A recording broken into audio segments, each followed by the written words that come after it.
O Dia dos Mortos, ou Dia de los Muertos, ou na língua Nahuatl, Micailhuic, é comemorado no dia 2 de novembro, mas essa adequação é devido ao processo de colonização. Calma que a gente vai falar disso um pouco mais para frente. Difícil dizer que a morte é um dos maiores mistérios para o desenvolvimento da mente humana. Em diferentes tempos e culturas, criamos formas de nos relacionar, ora lembrando, ora esquecendo, ora falando, ora silenciando sobre ela.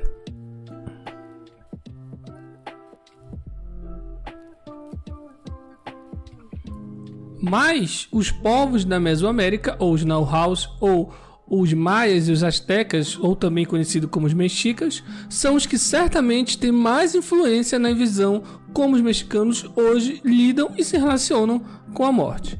Falar do Dia dos Mortos mexicano é muito complexo devido à sua variedade de influência e as culturas chamadas da América Latina ou Abya-Yala passaram. Um exemplo disso é a maior discussão em torno do Halloween ser comemorado no Brasil, por exemplo, que expressa um pouco da colonização cultural norte-americana e processo de ressignificação e tentativas de valorização das mitologias indígenas do Brasil, compreendidas como tal folclore, são uma forma de resistência a isso. Não era exatamente sobre isso que eu vim falar, mas era só para deixar isso aqui pontuado. A figura mais conhecida da celebração mexicana é a Santa Muerte. Há muita controvérsia em torno do culto dessa entidade religiosa devido à associação do seu culto com o narcotráfico, o que levou a um processo de demonização deste culto, nada de novo na mentalidade do colonizador. No trabalho de Silvia Alves, ela aponta a morte e a celebração da morte como algo que faz parte da identidade cultural mexicana, ou seja, as práticas, concepções e autoafirmações do povo mexicano em torno dessa celebração é o que lhe marca como povo. Há muitas fontes sobre a origem do Dia dos Mortos mexicano, desde fontes que apontam para uma prática e concepções europeias que se espalharam nas comunidades mexicanas, mas as principais concepções tendem a apontar a cosmovisão dos povos Nahuatl, entre eles os astecas. Para compreender melhor a formação dessa celebração da vida através da morte, a gente vai falar um pouco sobre a cosmovisão asteca e a sua mitologia e um pouco dos seus mitos.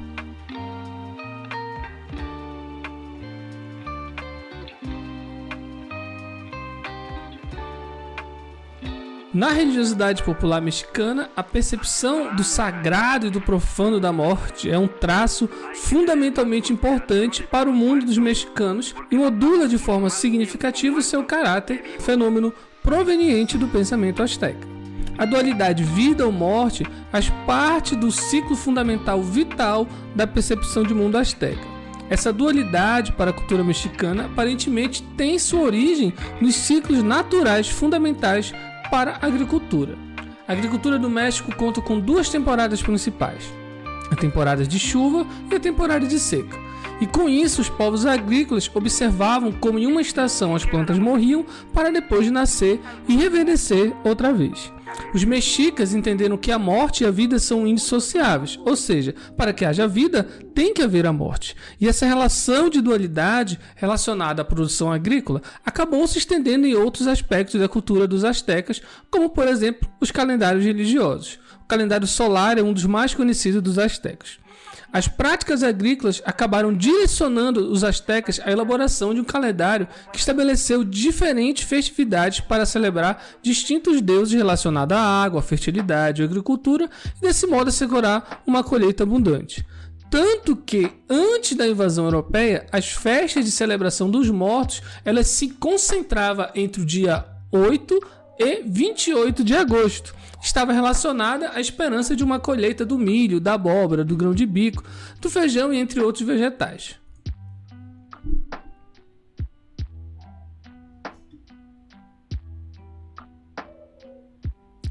Esta é chamada não do Dia dos Mortos, mas de ou a festa dos pequenos mortos. O que eu estou querendo dizer? que antes da celebração ser feita nesta data de 2 de novembro, como a gente conhece, ela era conhecida também por ser chamada a Festa dos Pequenos Mortos, que é o dia em que é celebrada entre os povos indígenas locais, dedicado a crianças mortas, e antecedia os festejos dedicados aos adultos mortos. E há nisso a crença de que a pessoa morta continuava viva nos reinos da morte, onde iria dependendo do seu tipo de morte. Se fosse por morte natural, por acidente ou por sacrifício, cada um iria para um lugar específico. Os antigos astecas acreditavam que os guerreiros que morriam em batalha, por exemplo, assim como aquele que foi oferecido em sacrifício para os deuses, iam para o leste e acompanhavam o sol durante a manhã. E as mulheres que morriam no parto iam para o oeste, acompanhando o sol quando ele se põe. Já as pessoas que morriam de afogamento, ou por outras causas, que eram vistas ligadas ao deus da chuva Tlaloc, como estas doenças e relâmpagos, iam para um paraíso chamado Tlalocan. A maioria dos mortos ia para Mictlán, o submundo da mitologia asteca, embora existam outras possibilidades, como eu já mostrei aqui. Ela está localizada distante ao norte e constitui-se em 9 níveis distintos. O que é importante destacar é que Mictlán não é o inferno. Não, a concepção é completamente diferente, a gente vai falar disso mais para frente. O Mictlán é um lugar no qual pode ser relacionado a 2 fenômenos. O mundo dos mortos, mas ao mesmo tempo é um lugar de onde provém o primeiro ser humano. Vale lembrar que Mictlán dos mexicanos, de novo, não equivale ao inferno cristão, pois não se trata de um lugar de sofrimento e de pena, mas que serve para depositar os ossos das pessoas mortas. No mito de criação do ser humano asteca, narra que após a criação do céu e da terra, Quetzalcoatl, a serpente plumada, visto como a divindade da sabedoria, da luz e da vida, desce até o Mictlán a fim de resgatar as ossadas para criar o ser humano.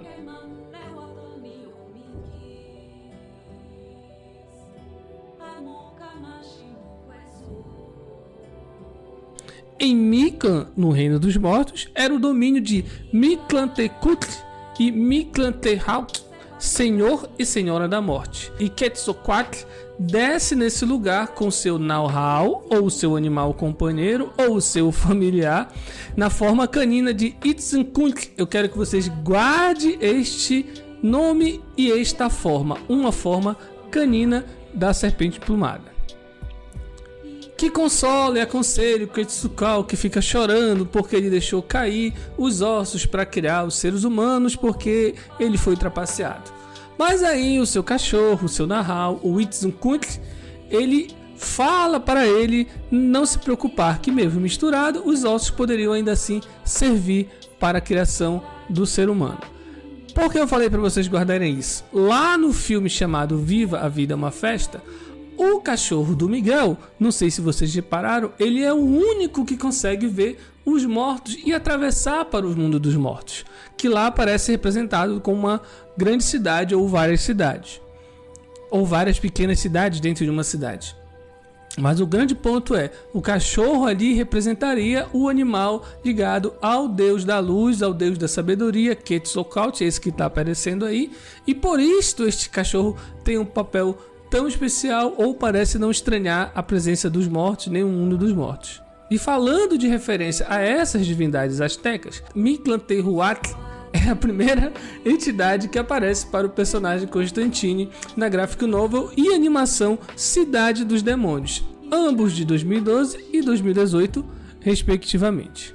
Mas voltando a Mictlán e os ossos, desse trecho que a gente viu aí como no mito de criação, é de um elemento extremamente importante da vida para os astecas são o quê? Os ossos. Sim, daí as representações das caveiras ou calaveiras.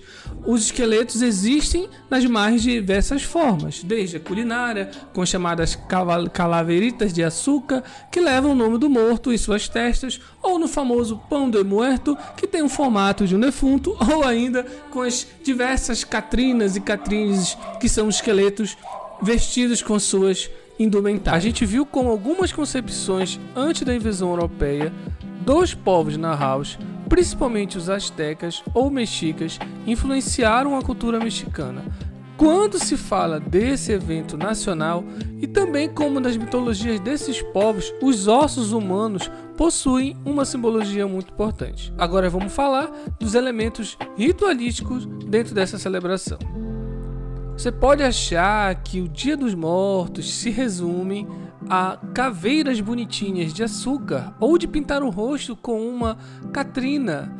No entanto, as práticas e elementos envolvidos remontam às complexas lógicas indígenas mexicanas e suas relações entre os equilíbrios cósmicos de vegetais, animais, minerais, humanos e divindades. No Golfo do México, na Península de Yucatán, há uma comunidade maia conhecida como Pomut. Nessa localidade indígena, os parentes mortos têm sua presença literalmente dentro das festas ao longo do período de celebração do Dia dos Mortos. Os corpos são exumados e a partir daí começa um longo, lento, cuidadoso e carinhoso ritual. Mas o tempo que o falecido precisa descansar é de 4 anos para poderem fazer todo o percurso nos outros mundos. Lembra que a gente falou dos outros caminhos que o morto precisa percorrer? Pois é aqui que ele é aplicado. Logo após esse tempo, o corpo é retirado do Campo Santo ou cemitério e os seus ossos são cuidadosamente depositados sobre uma manta e guardados em uma caixa de madeira até o dia 2 de novembro. Você deve estar dizendo aí, nossa, que bizarro! Porém, é uma prática cultural ancestral desse lugar. Os povos pensam e encaram certos aspectos da existência de maneira completamente diferente da que temos herdada, principalmente pela invasão branco-cristã europeia, e não dá para ficar falando também que eram práticas do passado, porque ainda hoje grupos nativos ainda partilham muito dessa visão dos seus antepassados maias, astecas e etc. Olhar práticas como essas com olhar de estranhamento é um exercício de treinar o chamado olhar antropológico e também de aprender que existem diferentes formas de existir, pensar e celebrar. Um momento importante nessa celebração mexicana é o preparo do lar. As casas são preparadas para receber de maneira calorosa e respeitosa os visitantes do além, que têm nos altares flores e fotografias dos mortos que jamais deveriam experimentar o vazio do esquecimento. Na comunidade Pomut, há uma comida que se elabora especialmente para essa celebração, que se chama pibipoio. Ele é feito de massa de milho e feijão, recheada de carne e de frango, de porco ou de gado, que se tempera com muito colorau. Um tamal grande também, ele é preparado, envolvido em uma folha de bananeira e é meio que sepultado para que o seu cozimento ocorra debaixo da terra. É um ato simbólico do processo e do percurso do indivíduo pelo inframundo, ou Mictlán. Há um elemento compartilhado pelas comunidades e pelas práticas relacionadas ao Dia dos Mortos, ou Micayotil, na língua nahal, que são os altares. Nos altares, para honrar os mortos, tem elementos como água, velas, círios em forma de cruz, copal, cempasúchil, que é conhecido como o cravo de defunto, que a gente já falou aqui e a gente vai falar mais pra frente. O pão de morto, tamales, fotografia, caveirinhas de açúcar e muitos elementos. E aí eu quero destacar um elemento aqui que é a cruz. A cruz ela também pode ser um elemento ambivalente aqui, já que primeiramente a gente tem a tendência a identificar como a cruz cristã, que é um elemento religioso europeu. Pode ser, na verdade, a representação ameríndia da lógica espacial sagrada dos astecas, ou a Semanahuac, que pode referir-se a um hieroglifo náhuatl, formado por 4 pontos unificados com um centro, que se encontra em quase todas as manifestações religiosas astecas. Para que o descarnado pudesse finalmente descansar ao lado do casal divino do Mictlán, era necessário atravessar 8 níveis a fim de chegar até o último nível, que representava a meta final de qualquer desencarnado. Por isso que os altares em honra aos mortos, eles têm espaços e níveis diferentes que fazem uma alusão aos estágios ou níveis do Mictlán. E há uma razão também para que os altares estejam sempre presentes água e comida, já que os entes queridos mortos necessitam de cuidado e auxílio dos vivos, a partir de suportes que ajudem a resistir à trajetória dos desafios dos níveis de Mictlan, que os mortos enfrentam tanto para ir e quanto para vir visitar os vivos. Associada a essa lógica está também a necessidade das velas flamejando permanentemente e a presença abundante de flores de Senpá Sutil. Essa flor é conhecida no Brasil como cravo de defunto. Tanto a chama das velas como a flor do morto possuem a cor amarelada, similar à cor do sol, que guia, ilumina e mantém aquecido o descarnado em todas as suas rotas, impedindo que ele possa ficar perdido ou sofra com o frio. A flor do morto, ou Senpá Sutil, está ligada em sua justificativa mítica ao mito de Soshil. O Huitzilin era uma divindade guerreira que caiu em batalha e a Soshil, ao receber essa notícia, pede para que Tonatiuh ou Tonatiuh pudesse reunir o casal novamente. Ela então é atingida por um raio e se transforma em uma flor que é beijada pelo beija-flor, o animal símbolo do seu amado, que é por acaso também o nome do beija-flor na língua Nahuatl. Claro que todos esses elementos têm a ver com a visão cosmológica e cosmogônica dos Nahals. Para os Nahals, em sua lógica ordenadora de mundo, o mundo estava dividido em 3 seções: Semanarhuac, Topã e Mictlan. O Senarhuac é onde nós moramos, os seres humanos. Senarhuac significaria terra completamente cercada de água, porque esses povos tinham uma consciência da existência dos mares e dos oceanos. Cada rumo correspondia a um ponto cardeal.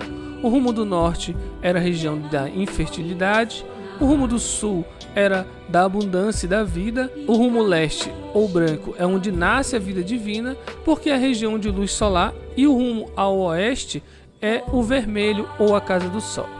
Topã já seria a região alojada aos deuses, principalmente o deus da dualidade, Ometeotli, a quem todos os demais deuses estão subordinados, e há também na direção oposta ao Topã o Mictlan, aonde moram os mortos. Na língua Nahuatl, o Mictlan é usado para designar lugares baixos ou subterrâneos.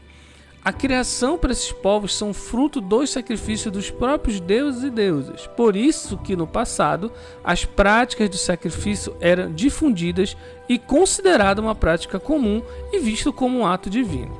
Como eu já falei no vídeo anterior, a representação dos ossos tem relação com o mito de que a única coisa que sobreviveu das primeiras eras foram os ossos, e também por isso ele tem a sua importância e representações constantes até hoje. Eu vou deixar as referências aqui embaixo. Se você se interessar em ler os mitos de criação ou algum outro mito asteca, fique à vontade. É muito comum quando a gente fala sobre o Dia dos Mortos no México, vir à mente a figura conhecida como La Catrina, que virou estampa de camisa, de caderno, todo mundo faz uma ilustração e por aí vai. Mas essa figura da La Catrina não tem relação com a Santa Muerte, que vamos falar mais pra frente. As calaveiras ou caveiras são um gênero iconográfico e literário que se desenvolveu no México entre os séculos 19 e 20. Nela, esqueletos alegres eram usados para zoar das atitudes dos vivos, acusando seus desvios e pecados. Em 1947, o pintor mexicano Diego Rivera, marido da famosa Frida Kahlo, terminou um mural chamado Sueño de la Tarde Dominical em La Alameda Central. Com mais de 15 metros de comprimento e quase 5 metros de altura, a obra foi produzida para decorar o interior do Hotel del Prado. Bem, ao centro do mural a gente vê aí uma figura esquelética vestida da alta sociedade mexicana do século XIX, uma Catrina. O termo Catrina tem referência às figuras da sociedade mexicana que, com claras raízes e traços indígenas, buscavam reproduzir o padrão de roupa e comportamento europeu, que é típico das elites dos países colonizados. E o cara que popularizou essa reprodução foi o José Guadalupe Posada. O Posada nasceu na cidade de Águas Calientes, situada na região centro-oeste do México, em 1852. Filho de padeiro e sexto filho de 8 irmãos, recebeu aos 15 anos o título de pintor da Academia Municipal de Desenho de Águas Calientes. Em 5 de novembro de 1888, as gravuras de damas, cavalheiros, bailes e dança, que eram publicados no jornal chamado La Pátria Ilustrada, dão lugar para aquela que seria a primeira gravura do Posada relacionada ao festejo dos mortos. No ano seguinte, ele traz uma outra representação já apontando para pessoas comemorando enquanto a morte está lá sempre à espera.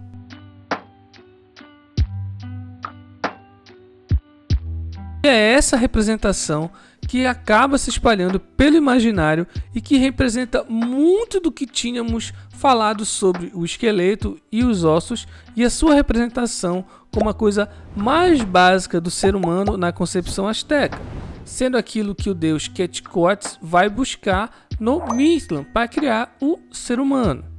Às vezes confundida com a imagem do ícone da celebração do famoso Dia dos Mortos mexicano, no caso a folclórica Calavera Catrina, que tem uma aparência mais brincalhona, a Santa Muerte, isso já é papo para um próximo vídeo.